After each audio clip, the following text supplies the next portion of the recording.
ಮುಗಿಸ್ಬಿಟ್ರೆ ಕೆಲಸ ಆದಾಗೆ ಮತ್ತೆ ಅಂತ ವಿಚಾರ ಮಾಡ್ಬೇಕು. ಎಷ್ಟು ನಮಸ್ಕಾರ. ನಮಸ್ಕಾರ.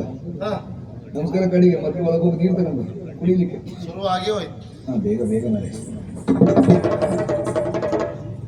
ನಿಮ್ದ ಅದು ಬಿಸಿನೀರು ಅನ್ಕೊಂಡು ಬೇಡ, ನಾ ಕುಡಿತಿದ್ದೆ, ನೀವು ಗಚ್ಚಿ ಕುಡಿದ್ರಿ. ನಮಸ್ಕಾರ. ನಿಮಗೆ ಅಂತ ಒಂದಿರ್ಲಿ, ಯಾವ್ದು ಕಪ್ಪ ಕೆಂಪ? ಹಾ ಬೆಸ್ತೀರಿ ಬೆಸ್ತೀರಿ. ಇದು ನಿಮಗೆ ಓ ಚಪ್ಪಿ ಚಾ ಇತ್ತು.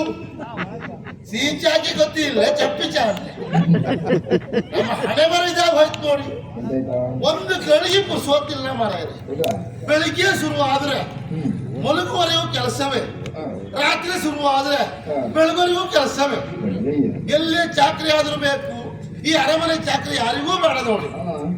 ಬೆಳಿಗ್ಗೆ ಅವ್ರನ್ನ ಬೇಗ ಎಬ್ಬಿಸ್ಬೇಕು, ಸ್ನಾನಕ್ಕೆ ಬಿಸ್ನೀರು, ಆಮೇಲೆ ತಿಂಡಿ, ಆಮೇಲೆ ಊಟ, ಒಂದೇ ಎರಡ ಎಷ್ಟೇ ಮಾಡಿದ್ರು ಆಯ್ತು ಹೋಯ್ತು ಅಂತಿಲ್ಲ. ಅವ್ರು ಹೇಳುದು ಕಡಿಮೆ ಆಗುದಿಲ್ಲ. ಆ ರೀತಿ ಕೆಲಸ ನೋಡಿ. ಆಯ್ತು ಒಂದ್ ಲೆಕ್ಕ ದಿಲ್ಬಂದ್ ಕೂತ್ಕೊಂಡ್ರೆ ನೀವು ಬಿಡ್ತೀರಾ? ನೀರ್ ಬೇಕು ಅಂದ್ರೆ ಎಂತ ಅವಸ್ಥೆ ಮಾರ ಇದು. ನಿಮಗೆ ಪದ್ಯ ಹೇಳಿದ್ಮೇಲೆ ಬಾಯಾರಿಕೆ ಆಗ್ತದೆ ಗೊತ್ತಿರುವುದಿಲ್ವಾ? ನೀರ್ ಯಾಕೆ ಇಟ್ಕೊಳ್ಳುದಿಲ್ಲ ನೀವು? ಮತ್ ನೀ ಎಂತಕ್ಕಿದ್ದೆ? ವಿಷಯ ಅದು. ಗಾದಿ ಮತ್ ಸುಳ್ಳಾಗುದಿಲ್ಲ ಸ್ವಾಮಿ. ಮಾಡುವ ಬಿದ್ರೆ ನೋಡ್ ನನ್ ಪೂಜೆ ಅಂತಿದ್ದಂತೆ. ನಮ್ಮಂತರು ಮಾಡ್ಲಿಕ್ಕಿರುವುದು, ನಿಮ್ಮಂತರ ಹೇಳಲಿಕ್ಕಿರುವುದು ಅದಲ್ಲ. ಕಳೆದ ವರ್ಷ ಆದ್ರೂ ನಿಮಗೆ ಕಾಲು ನೋವಿತ್ತು, ಉಪಕಾರ ಮಾಡುವ.